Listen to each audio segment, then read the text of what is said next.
Hi, Nick Wilson here. I would like to present some of the main issues concerning the next meeting in the course International Business and also the agenda.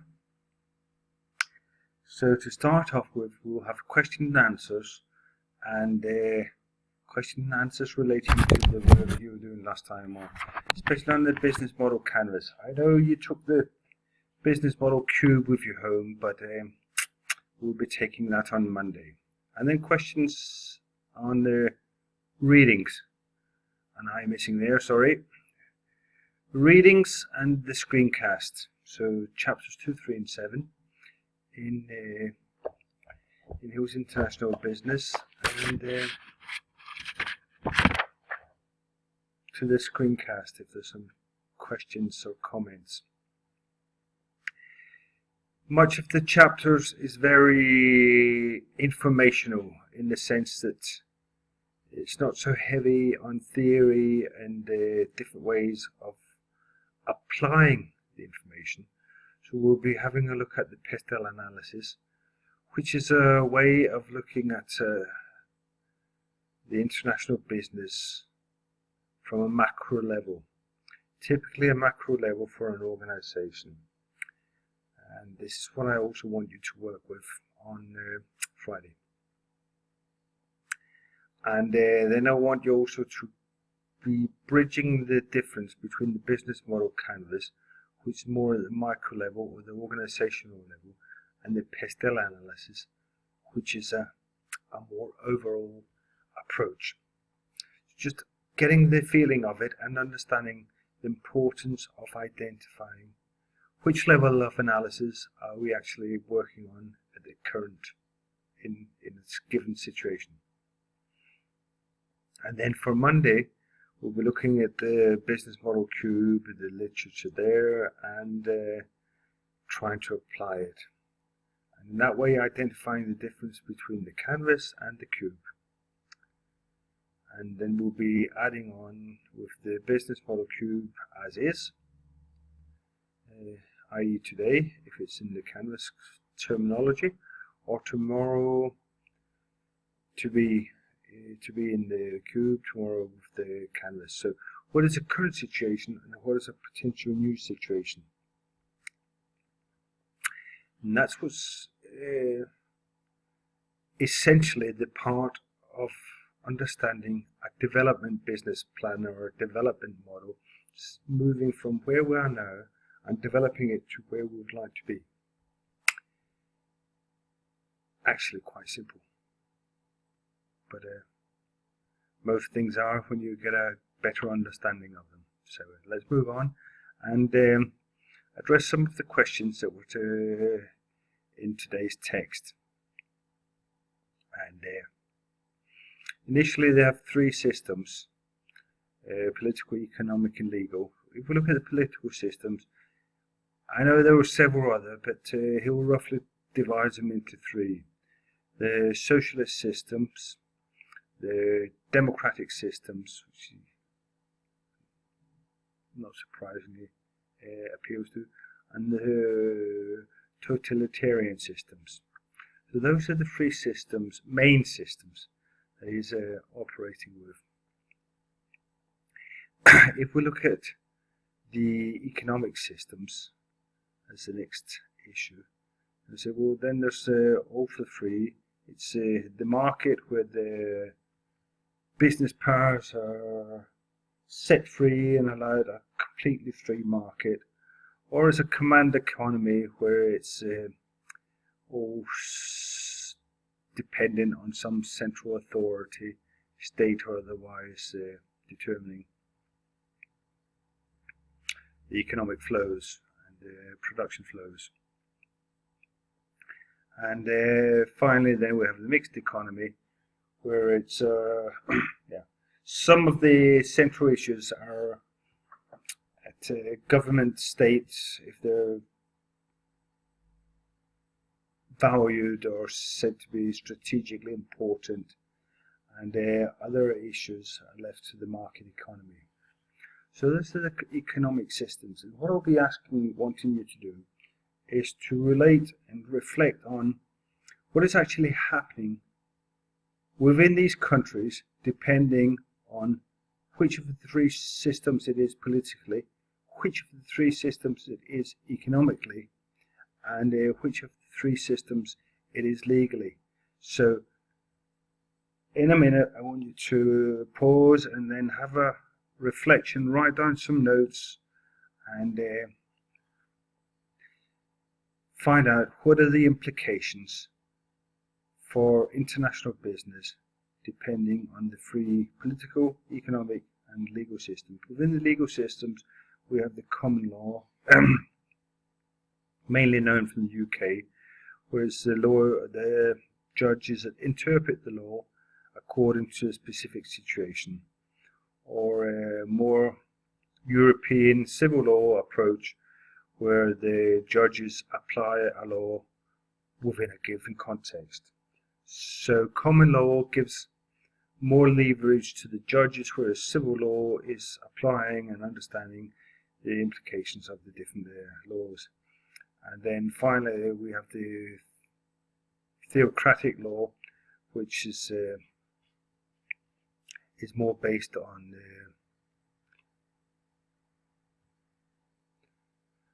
the religion, more because we commonly at the current knowledge from some of the Islamic states, but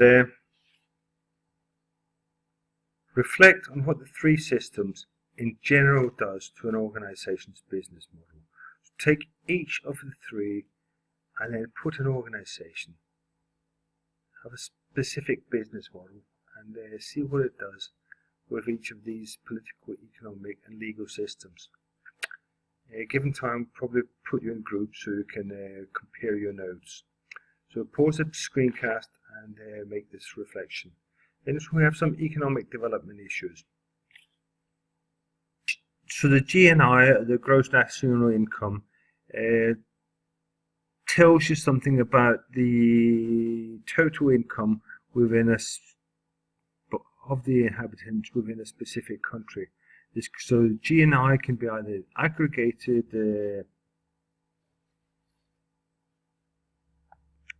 or it can be per head. So there's this comment that the GNI isn't really influenced, or it doesn't take into consideration the price level. This is where we have the PPP, the purchasing power parity. So the purchasing power parity goes in and makes the GNI a customer comparable between different countries, depending on the price level or how expensive food, housing, cars, etc. are within the different countries. And that way, having the GNR in a PPP perspective, making it able to compare different countries. And then we have the gross domestic product, GNP, which is the aggregated wealth created within a society. And this, according to Amartya Sen, is not so interesting. Hence, he advocates for the HDI, which is a Human Development Index.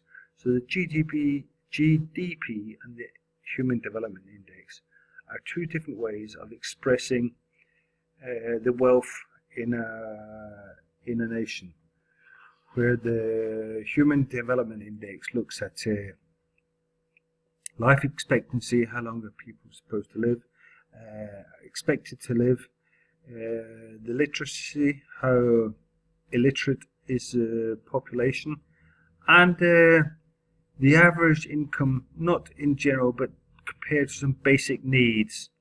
So it stands to reason that the HDI is a much more flexible, because how should we wait if people have an average life expectancy of 77 compared to an average expectancy of 69, which it's difficult to try and range, but just reflect on these different aspects.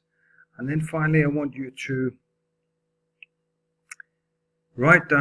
pause this and write down what is the role of these expenses: military expenses, law enforcement expenses, and security expenses. So I want you to think about these expenses, and especially according to GNI or the GDP, because HDI is just an alternative way of expressing the GDP with the issues of illiteracy and life expectancy. So pause it for a moment, sit down and write down on these issues.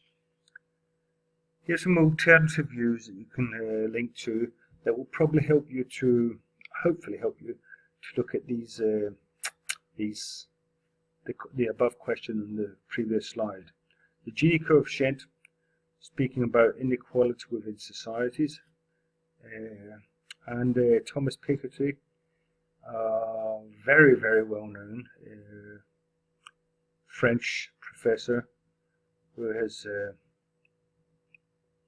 came with a book in 13 of this inequality, the growing inequality within societies, which of course has influence on the ability for international business. A lot of it's a lot of different issues that can make it tricky to understand, but just working with it, reflecting on it, writing down a few notes, and then comparing your notes when we meet up, that should be a great help. So then to the different layers. When I started, I said that it's important to note which level are we looking at. Are we looking at the organizational level with an organizational analysis, or are we looking at the macro level with PESTEL analysis? So the following presents the framework for making a PESTEL analysis. Probably won't have time to go through it in detail, but mainly it addresses political, economic, social, technological, environmental, and legal. So this looks at these main areas to find out the viability of moving into a certain market or of conducting international business. Then PESTEL framework is a very effective framework at the aggregated level, and then you take it down and say, what are the consequences for this framework? This explains them in greater detail. I won't go into that. Let you read it for yourself and have some examples. But from this PESTEL analysis, then you find some key drivers for a specific industry or for a specific business. So if it's a clothing industry or if it's a bestseller. So is it the industry as such, or is it a specific organization bestseller? And then looking at bestseller, you'd have to divide it up into all the different brands that they have, because they're made different places. So what are the key drivers for the industry? And then use this PESTEL work selectively. Identify what's important at the moment, and what will be important in the next few years. It's what we have in the business models. Important currently as is, and important in a few years down the road to be. And then finding data to support these key issues that you have selected. Trying to find trends using information, and in that way opportunities and threats. You can see here now we're moving into a SWOT analysis. And finally we can take the next step and make some scenarios. What are some possible, plausible future scenarios for this organization that we can build on by using the PESTEL and the information we find in the PESTEL analysis. That is all for now, and Remember, take down some notes on the issues I asked you and